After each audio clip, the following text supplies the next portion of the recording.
Bienvenue, chers explorateurs, à bord du voyage audio de Nouveau Western, où chaque épisode vous transporte au cœur des événements qui ont façonné l'Amérique. Aujourd'hui, nous allons embarquer pour un voyage fascinant dans le temps, au cœur de l'été 1787.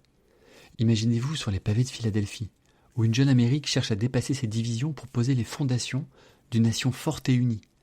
Pourquoi cette période est-elle si cruciale ? Comment des hommes aux intérêts divergents ont-ils réussi à s'entendre pour écrire l'un des textes les plus influents de l'histoire ? Accrochez-vous bien vos écouteurs, car nous allons plonger dans les coulisses de la rédaction de la Constitution des États-Unis, un épisode où se mêlent tension, compromis et vision d'avenir. Bienvenue dans Nouveau Western, le podcast qui vous emmène au cœur de l'histoire fascinante des États-Unis d'Amérique. Des événements marquants aux figures emblématiques, en passant par les mythes et les réalités de ce pays hors du commun, chaque épisode est une porte ouverte sur un nouvel aspect des États-Unis. Que vous soyez passionné d'histoire, curieux d'en savoir plus sur cette nation ou simplement à la recherche d'une escapade intellectuelle, vous êtes au bon endroit. Imaginez-vous en 1787, dans une Amérique jeune et fragile, où les dirigeants se réunissent dans une salle étouffante de Philadelphie pour résoudre une crise existentielle. Les tensions sont palpables, les débats houleux, mais de cette incertitude naît un texte qui façonnera l'histoire. Pourquoi cette réunion est-elle si cruciale ? Quelle décision allait sceller l'avenir des États-Unis ? Dans cet épisode, nous explorons les coulisses de la rédaction de la Constitution américaine, un moment charnière de l'histoire mondiale. Cette Constitution est bien plus qu'un simple texte juridique. C'est une œuvre visionnaire, le fruit de compromis laborieux qui a posé les bases d'une république durable. Mais comment ce document, encore en vigueur aujourd'hui, a-t-il vu le jour ? Dans cet épisode, nous allons plonger dans les débats, les tensions et les anecdotes fascinantes qui ont marqué la rédaction et la signature de la Constitution. Alors accrochez vos ceintures, nous partons en 1787 à Philadelphie. Pour comprendre pourquoi une nouvelle Constitution était nécessaire, il faut revenir à la situation des États-Unis dans les années 1780. Après leur victoire contre la Grande-Bretagne, les 13 États opéraient sous les articles de la Confédération, ratifiés en 1781. Ces articles accordaient peu de pouvoir au gouvernement central, qui était incapable de lever des impôts ou de réguler le commerce entre les États. Un exemple marquant de cette faiblesse fut la révolte de Shea en 1786. Dans les plaines enneigées du Massachusetts, des centaines de fermiers menés par Daniel Shea, un ancien capitaine de l'armée continentale, prirent les armes contre les impôts élevés et les saisies de terre. Ces hommes, épuisés par la guerre d'indépendance et ruinés par les dettes, organisèrent des manifestations violentes, bloquant les tribunaux pour empêcher les procès de saisie.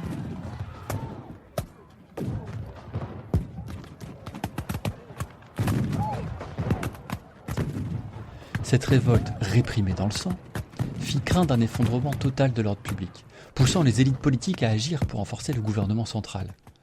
Cette insurrection menée par les fermiers du Massachusetts a mis en évidence l'incapacité du gouvernement à maintenir l'ordre. Cette instabilité croissante convainquit les dirigeants qu'il fallait une refonte complète du système politique. Alors tout commence le 25 mai 1787, lorsque des délégués de 12 États, le Rhode Island refusant de participer, se réunissent à la Pennsylvania State House, aujourd'hui connue sous le nom d'Independence Hall. George Washington est élu à l'unanimité pour présider la Convention, un choix stratégique pour garantir la légitimité des travaux. Dès le début, les discussions sont intenses. Les délégués, regroupés dans une salle surchauffée de la Pennsylvania State House, s'affrontent verbalement, leurs voix s'élevant souvent au-dessus des murmures des scribes qui tentent de tout consigner. Des coups de poing sur la table ponctuent les arguments passionnés, tandis que certains, comme Alexander Hamilton, se lèvent pour plaider avec une éloquence presque théâtrale. Les visages tendus, les regards féroces et l'attention palpable reflètent les enjeux colossaux de cette réunion historique. James Madison, surnommé le père de la Constitution, propose le plan de Virginie, qui prévoit une représentation proportionnelle à la population des États. Les petits États, eux, soutiennent le plan du New Jersey, qui maintient une représentation égale pour tous les États. Ces divergences sont résolues par le grand compromis.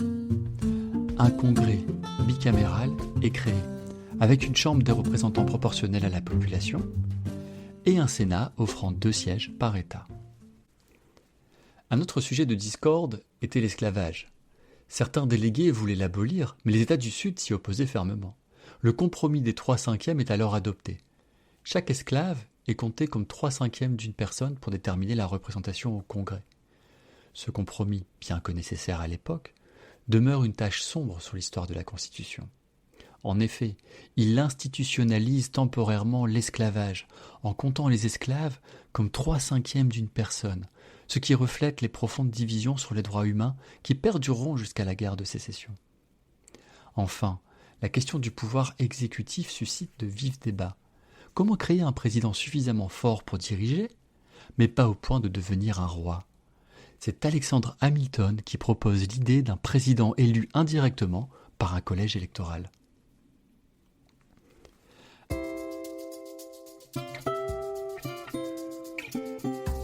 Après 4 mois de discussion, le texte final est présenté le 17 septembre 1787. Ce jour-là, 39 des 55 délégués signent le document. Benjamin Franklin, alors âgé de 81 ans et épuisé par des problèmes de santé, prononce un discours marquant. Laissez-moi vous traduire en français le discours qu'il a écrit et lu par son secrétaire. Monsieur le Président, j'avoue que je ne suis pas entièrement satisfait de cette Constitution. Mais monsieur, je ne crois pas qu'on puisse s'attendre à mieux. Je doute même qu'une autre convention puisse produire une Constitution plus parfaite. Lorsque vous rassemblez un grand nombre d'hommes pour réfléchir à un même projet, vous trouverez inévitablement une variété d'opinions. Chacun d'eux, avec ses préjugés, ses passions, ses erreurs de perception et ses intérêts personnels, ne peut s'empêcher de donner à ses idées une importance exagérée. Par conséquent, tout accord parfait entre eux est hors de portée. Néanmoins, je suis convaincu que cette Constitution est aussi proche de la perfection qu'elle peut l'être, et qu'elle convient aux nécessités de notre époque et à celles des générations à venir. J'accepte donc cette Constitution avec tous ses défauts, si elle en a. J'ai vécu assez longtemps pour savoir qu'il est sage de douter de sa propre infaillibilité. Avec le temps et l'expérience, j'ai souvent dû corriger mes propres opinions. Ce document pourrait être critiqué, mais nous devons reconnaître qu'il a été élaboré par des hommes animés d'une vision commune pour le bien de leur pays. Ainsi, je souhaite que chacun de nous accepte cette Constitution. Si nous déclarons notre unanimité, cela contribuera à notre force et à notre stabilité. Nous devons faire preuve d'humilité en admettant que nous pourrions nous tromper dans nos objections personnelles et unir nos efforts pour établir ce gouvernement et le soutenir. Monsieur, j'espère que cette décision nous apportera paix, prospérité et union à tous. Ce moment incarne l'esprit de réconciliation et de pragmatisme qui a guidé la Convention. Parmi les absents à la signature, on retrouve Thomas Jefferson, en mission diplomatique en France, et John Adams, représentant les États-Unis en Grande-Bretagne. Tous deux joueront un rôle majeur dans la diffusion des idées de la Constitution.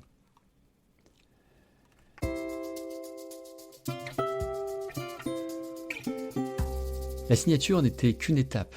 La vraie bataille commence ensuite, obtenir la ratification par au moins 9 des 13 États.